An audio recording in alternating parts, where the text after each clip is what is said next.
There are 7 specific phrases, 7 powerful ways of communicating with the avoidant person that bypass their defensive system entirely, that make them feel safe instead of threatened, that create attraction instead of triggering their flight response, that actually work to maintain connection with them while simultaneously protecting your own worth and boundaries. And these phrases aren't manipulations or games or tricks to make them want you, but are genuine communication strategies that honor both their need for space and autonomy and your need for respect and connection, creating language that the avoidance system can actually receive without triggering the panic and withdrawal that most communication creates in them. The reason most of your attempts to communicate with the avoidant fail isn't because you're saying the wrong things necessarily, but because the avoidance defensive system is hyper vigilant for any communication that feels like pressure, like control, like demands for intimacy they're not ready to provide, like threats to their independence, like obligations they fear they cannot meet. And normal relationship communication, even when it's healthy and reasonable, often triggers these defenses because the avoidant interprets requests for consistency as demands, interprets expressions of need as pressure, interprets discussions about feelings as traps, interprets any relationship conversation as threat to their freedom and autonomy. But these 7 phrases are specifically constructed to communicate what you need while simultaneously signaling to the avoidance defensive system that you're not a threat, that you respect their autonomy, that you have your own life and security, that you're not trying to control them or pressure them or trap them, that you're offering connection as an option rather than demanding it as an obligation. When you use these phrases correctly, meaning when you use them from a genuine place of having boundaries and self-respect, rather than as manipulation tactics while remaining desperate and boundaryless, they create a completely different dynamic with the avoidant where they feel safe enough to move closer instead of feeling threatened and withdrawing, where they experience you as an attractive, secure person rather than as an anxious, pursuing threat, where they recognize you as a rare person who understands their needs while also maintaining your own worth, which is a combination so rare that avoidants cannot resist it when they encounter it because it's exactly what their wounded system has been looking for their entire life. Someone who can be close without being consuming, someone who wants them without needing them desperately, someone who respects their space while also having firm boundaries about what they'll accept, someone who makes them feel safe enough that their defenses can lower without triggering panic about being trapped or controlled or consumed. Phrases 1 to 3. The communication that makes them feel safe instead of pressured. The first 3 phrases create safety for the avoidant by communicating your needs and boundaries without the pressure or demand energy that normally triggers their flight response.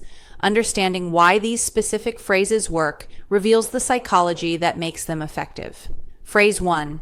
Take all the time you need. I'm going to specific thing you're doing with your life. This phrase is powerful because it gives them space without waiting for them, eliminating the pressure of feeling responsible for your happiness while you wait. When the avoidant says they need space or time, the typical response is either pursuing them despite their request or agreeing to give space while clearly waiting anxiously for their return. Both responses create pressure. Pursuit is obvious pressure, but anxious waiting also creates pressure because they feel responsible for you sitting around suffering while they take space.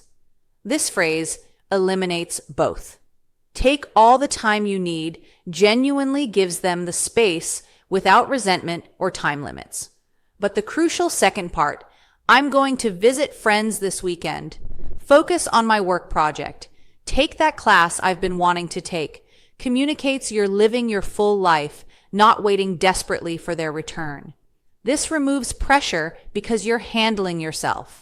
They're not responsible for your well-being during their space, and they don't need to rush back to rescue you from loneliness. The phrase works because it respects their need while demonstrating your independence. Phrase 2, I'm not going anywhere, but I'm also not going to accept specific behavior. Let me know what works for you. This phrase creates safety through certainty about your presence while establishing firm boundaries about treatment, giving them a clear framework. Avoidants need two seemingly contradictory things: assurance you won't abandon them, and clarity about what behavior costs them the relationship. This phrase provides both. "I'm not going anywhere" addresses their abandonment wound. "You're committed. You're stable. You're not leaving at the first difficulty.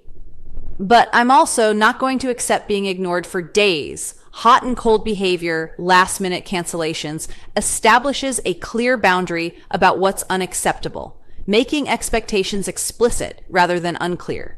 The final part, "let me know what works for you," invites their participation in a solution while making clear that current behavior doesn't work. The phrase works because it provides security while requiring respect, giving them both the stability they need and the clear boundaries that actually make them feel safer by making expectations explicit. Phrase 3, "I understand you need space, time, independence." I need specific need. How can we both get what we need? This phrase reframes conflict as a problem to solve together rather than as you demanding they change, creating collaboration instead of pressure. When you express needs to an avoidant, they typically hear it as a demand that requires them to sacrifice their needs for yours, triggering their fear of being controlled or of losing themselves. This phrase completely reframes the dynamic. "I understand you need space, time, independence," validates their need as legitimate, showing you're not trying to eliminate what they require. "I need regular communication, quality time weekly, consistency," states your need as equally legitimate, not as a demand, but as a fact about what you require. "How can we both get what we need?" positions you as teammates problem solving rather than as adversaries where one person's needs must dominate. The phrase works because it acknowledges both people have legitimate needs and invites a creative solution where both needs are honored, removing the zero-sum dynamic avoidance fear where relationship means their needs don't matter. The power of these three phrases is in the balance they strike between reassurance and boundaries, between understanding and self-respect. They communicate to the avoidant, "I see your needs and I respect them, and I also have needs that matter equally, and I believe we can figure out how to honor both." This is radically different from the usual extremes avoidants encounter. Either people who have no boundaries and accommodate everything, which makes the avoidant lose respect and feel burdened by someone with no self, or people who have rigid demands that allow no space for avoidance needs, which triggers their flight response because it feels controlling. These phrases create a middle path that's rare and deeply attractive to avoidants because it promises a relationship where they don't have to choose between having their needs met or meeting yours. Both are possible, both matter, and you're approaching it as a collaborative problem rather than as a power struggle. Or phrases 4 and 5. The words that respect their independence while maintaining connection. The fourth and fifth phrases specifically address the avoidant's core need for independence and autonomy while maintaining connection, showing them that relationship with you doesn't require sacrificing their freedom. Understanding these phrases reveals how to honor their independence without enabling their avoidance. Phrase 4, "I love that you have your own life, interests, friends. It makes you more interesting to me." This phrase transforms their independence from a relationship threat into a relationship asset, making autonomy attractive rather than problematic. Avoidants are accustomed to partners who feel threatened by their independence, who want to be included in everything, who feel jealous of time spent on independent pursuits, who frame autonomy as a problem to solve. This makes independence feel like a relationship liability, making them choose between maintaining autonomy or maintaining a relationship. This phrase completely reverses this. "I love that you have your own life, interests, friends," explicitly values their independence instead of threatening it. "It makes you more interesting to me," reframes independence as an attractive quality rather than as a relationship problem. The phrase works because it eliminates the perceived conflict between being in a relationship and maintaining independence. With you, they can have both.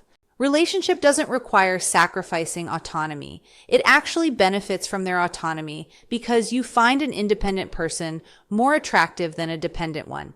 This is deeply relieving to avoidants because it eliminates the core sacrifice they believe relationship requires. Phrase 5. Do what feels right for you. I trust you to know what you need. This phrase demonstrates you're not trying to control their choices while expressing confidence in their judgment, creating safety through trusted autonomy. Avoidants are hypervigilant about being controlled. They interpret suggestions as demands, requests as pressure, preferences as attempts to manipulate their behavior. This hypervigilance makes normal relationship interaction feel threatening. This phrase actively counteracts this. Do what feels right for you explicitly gives them full autonomy over their choices. You're not trying to control them, not manipulating them toward a particular choice, not pressuring them to choose based on what you want. I trust you to know what you need expresses confidence in their self-knowledge and their decision-making, showing you believe they're a capable adult who can determine their own needs without your management. The phrase works because it signals you're not seeking to control them, which is rare enough in their experience that it creates safety. They're not accustomed to feeling safe in relationships. When they're not defending against your control, they have mental and emotional space to actually consider what they want rather than reflexively resisting what they perceive you're trying to make them do. These phrases work together to communicate a powerful message. Your independence isn't a threat to me, it's attractive. Your autonomy isn't a problem to solve. It's a quality I value. Being with me doesn't require you to give up your separate self. It requires you to bring your full self, including your independence. This message is revolutionary for avoidants because every relationship they've had before has communicated either explicitly or implicitly that relationship requires sacrifice of independence, that love means merger, that commitment means giving up autonomy. Your communication that independence is valued rather than threatened, that autonomy is attractive rather than problematic, that relationship with you enhances rather than diminishes their freedom, creates an entirely different understanding of what relationship with you would mean. This understanding allows them to consider closeness without the terror that closeness has always triggered, because closeness has always meant loss of self in their experience. But closeness with you might not mean that. Your words suggest you want them to maintain their self, which makes closeness imaginable rather than terrifying. The critical element in these phrases is authenticity. They only work if you genuinely mean them. If you're saying, I love that you have your own life, while secretly resenting their independence, they'll sense the inauthenticity and trust will be damaged. If you're saying, do what feels right for you, while hoping they'll choose what you want and being disappointed when they don't, the phrase becomes manipulation rather than genuine respect for autonomy. These phrases require you to actually value their independence, to actually trust their judgment, to actually want them to maintain their own life. This might require work on yourself, examining whether you can genuinely be in a relationship with a highly independent person, whether you actually respect autonomy or whether you want to control, whether you're secure enough to want a partner who maintains a strong separate self. But if you can genuinely mean these phrases, if you actually value independence and trust autonomy, they're incredibly powerful because avoidants are desperate for someone who can be close without trying to control them or consume them. Phrases 6 and 7, the language that creates attraction by showing your own security. The final two phrases create attraction by demonstrating your own security and self-sufficiency, showing the avoidant that you're not desperate for them and that you have a full life independent of them. Understanding these phrases reveals how displaying your own security makes you irresistible to avoidance. Phrase 6, I'm going to specific plan either way. You're welcome to join if you like. This phrase demonstrates you have a full life that continues regardless of their participation, making their involvement optional rather than necessary. Avoidants are repelled by feeling needed desperately. When someone's plans, happiness, or life depends on their participation, they feel burdened and pressured. This phrase eliminates that burden completely. I'm going to the concert, the weekend trip, the dinner with friends, communicates you have plans that will happen. Either way, makes explicit that their participation isn't necessary for the plan to occur. You'll go and enjoy yourself regardless. You're welcome to join if you'd like, offers an invitation without pressure. They're invited, they're wanted, but not needed. The plan happens whether they join or not, so their choice is simply whether to participate in something good, not whether to rescue you from loneliness or disappointment if they decline. The phrase works because it demonstrates security and independence. You have a good life that includes fun plans and social connection, and they're invited to enhance that life, but not necessary to create it. This independence is deeply attractive to avoidants because it proves you're not the desperate, dependent person they fear partners will become. Phrase 7, I care about you, and I'm also good on my own. Whatever you decide is okay with me. This phrase perfectly balances caring about them with complete non-attachment to outcome, creating the ultimate attractive combination for avoidance. This is perhaps the most powerful phrase because it communicates both genuine care and complete absence of desperation. I care about you acknowledges your feelings, making clear this isn't a game where you're pretending not to care. You do care. You're not emotionally unavailable or playing hard to get. And I'm also good on my own demonstrates you're genuinely secure and self-sufficient. Your well-being doesn't depend on them. You have a full life independent of this relationship. You're complete without them. Whatever you decide is okay with me shows genuine non-attachment to outcome. If they choose to be with you, great. If they choose to leave, also fine. You're not desperately invested in making them choose you. The phrase works because it's the exact combination avoidants find irresistible, but almost never encounter. Someone who cares about them, meeting their need to be wanted, but doesn't need them desperately, meeting their need to not be burdened. Someone who wants to be with them, meeting their need to feel desired, but will be fine without them, meeting their need to not feel responsible for someone else's happiness. This combination is so rare that when avoidants encounter it, they often can't resist because it promises a relationship without the suffocation and obligation they fear relationship entails. These final phrases create attraction through demonstration rather than through words alone. You're not telling them you're secure. You're showing them through having actual plans, through being genuinely okay regardless of their choices, through living a full, satisfying life that they can join, but that doesn't require them. This demonstration is far more powerful than any words about your security could be, because avoidants have heard people claim to be independent or secure while acting desperate and dependent. They trust behavior over words. When your behavior, making plans that happen regardless of them, being genuinely unbothered by their choices, matches your words about being secure and independent, they experience cognitive consonance. That's incredibly attractive. You're the real thing, an actually secure person who actually has options and who actually would be fine without them. This reality makes them want to be chosen by you precisely because being chosen by someone who has options and who doesn't need you is validating in ways that being needed desperately by someone with no options never is.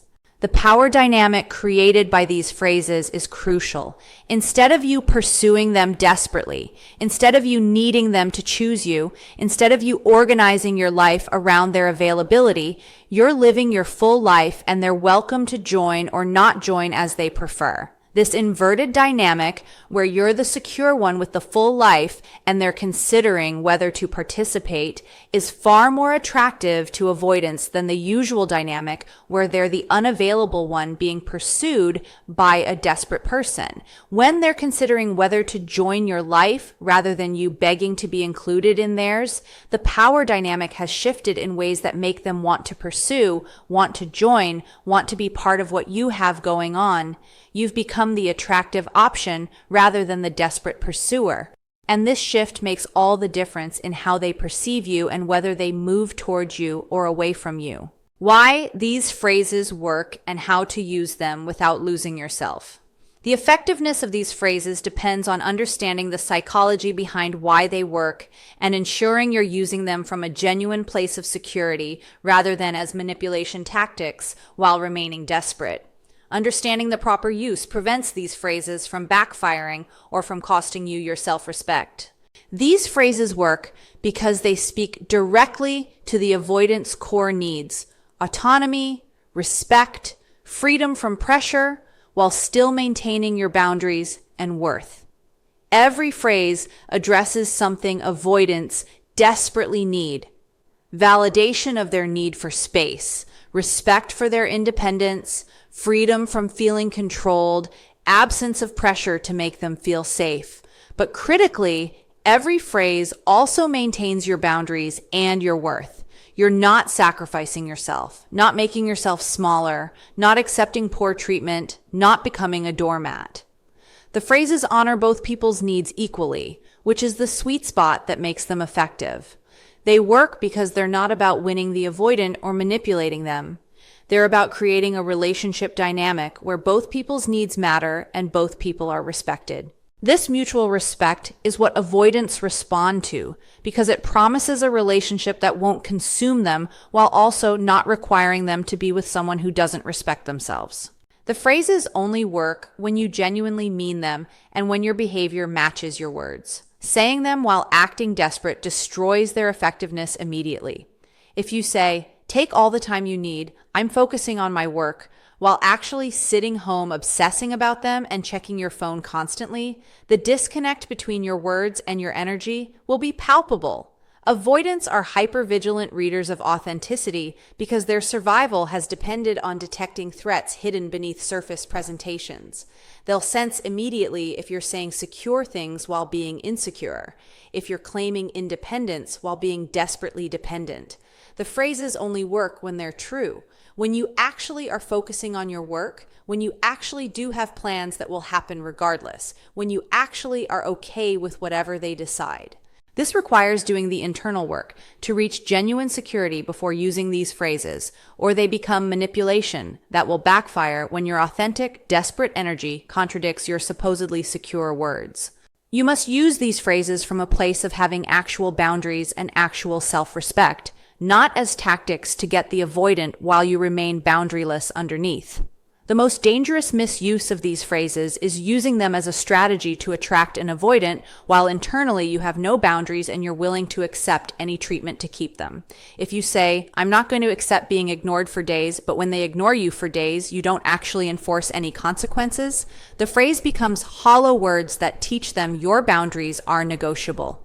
If you say, "Whatever you decide is okay with me," but when they decide to leave, you fall apart and pursue them desperately, the phrase becomes manipulation rather than authentic security. These phrases require backing them up with actual behavior, actually living your full life, actually enforcing your boundaries, actually being okay with them leaving if they choose to leave. Without behavioral follow-through, the phrases are revealed as manipulation tactics, and trust is destroyed. The phrases work best when you've genuinely reached the internal state where you'd be okay with them staying or leaving because your worth isn't dependent on their choice. The ultimate effectiveness comes when you're not using the phrases as tools to get a specific outcome, but as authentic expressions of your genuine state of security. When you've done enough work on yourself that you know you'd be genuinely fine if they left, when you've built a full enough life that the relationship is an enhancement rather than a necessity, when you've developed solid enough self-worth that their choice doesn't determine your value, then these phrases come naturally and authentically. And when they're authentic, when they come from a genuine place of security rather than from a strategic place of trying to attract an avoidant, they're irresistible because avoidants can sense the difference between strategy and authenticity. They're attracted to authentic security because it's rare and because it promises a relationship that won't consume them, not attracted to a strategic performance of security that hides underlying desperation. Using these phrases requires accepting that they might lead to the avoidant choosing to leave and being genuinely okay with that outcome as better than being with someone who can't meet you healthily. The phrases are not magic words that guarantee the avoidant will choose you. They're authentic communication that creates conditions where healthy relationship becomes possible, while unhealthy relationship becomes impossible. If the avoidant cannot handle being with a secure person who has boundaries, if they can only function with a desperate person they can control through withdrawal, these phrases will trigger them leaving. This is actually a positive outcome, even though it feels painful, because it means you've discovered early that they don't have the capacity for a healthy relationship with you, and you've avoided years or decades of accommodation that would never have been sufficient. Being genuinely okay with this outcome, where using authentic, secure communication might mean they leave, is required to use the phrases effectively, because if you're not okay with them leaving, you'll communicate desperation underneath the secure words, and the phrases will fail. These phrases should evolve naturally from your own growth and security rather than being memorized scripts you perform while remaining insecure internally. The healthiest approach is using these phrases as a guide for the kind of communication that comes from security and using them as inspiration to do the internal work to become the secure person who naturally communicates this way, rather than as scripts to memorize and perform. Do the work to develop genuine security, build your full life, develop your independence, strengthen your self-worth, create boundaries you'll actually enforce. As you do this work, you'll find yourself naturally saying things similar to these phrases because they'll be an authentic expression of your security rather than a strategic performance. The phrases are effective because they communicate security, but if you become actually secure, you won't need to memorize phrases because secure communication will come naturally from your genuine state rather than from a strategic script you're performing while insecure underneath. The ultimate goal isn't using these phrases to get the avoidant, but becoming the kind of secure person who naturally communicates this way and who attracts healthy people while repelling unhealthy ones. These phrases are tools for creating a healthy dynamic with an avoidant if a healthy dynamic is possible, but they're also filters that will reveal if a healthy dynamic isn't possible because the avoidant cannot handle a secure partner. Use them as both, as communication strategies that might help if the avoidant has capacity for growth, and as diagnostic tools that will reveal if they don't have that capacity. Either way, you win. Either you create conditions for a healthy relationship to develop, or you discover early that a healthy relationship isn't possible and you free yourself to find someone who can meet you in security rather than someone who needs your insecurity to feel comfortable. The phrases give you power not by manipulating the avoidant into wanting you, but by expressing your genuine security in ways that attract people capable of healthy relationship while naturally repelling people who can only function in dysfunctional dynamics, ensuring you end up either with an avoidant who's capable of growth or without an avoidant who lacks that capacity. And both outcomes serve you better than staying with an avoidant who can't meet you healthily while you sacrifice yourself trying to make them want you through a strategic performance of security you don't actually possess.